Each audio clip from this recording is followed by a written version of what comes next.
अस्सलामुअलैकुम नाजरीन, power alert news HD के साथ मैं हूं नाइला भट्टी। सबसे पहले शामिल करते हैं आज की अहम खबर।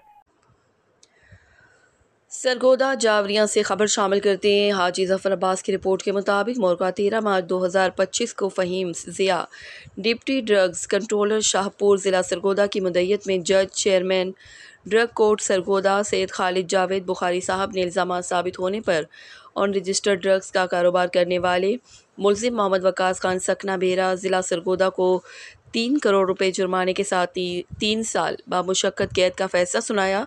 Faheem Zia deputy drugs controller की मुद्दत में केस का फैसला सुनाया गया। मुलजिम मोहम्मद वकास खान को अहाता अदालत से गिरफ्तार कर लिया गया। इसके अलावा अली हसन सकना गगवाल शाहपुर को मजमूई तौर पर 2 मुकदमात में 2,30,000 जुर्माना किया गया। मुलजिम वकारुल हसन को 1,50,000 जुर्माने की सज़ा सुनाई गई। रिपोर्ट जफर अब्बास, तहसील रिपोर्टर शाहपुर जावरियां। अब तक के लिए इतना ही। मज़ीद खबरों और अपडेट से बाखबर रहने के लिए देखते रहें पावर अलर्ट न्यूज HD।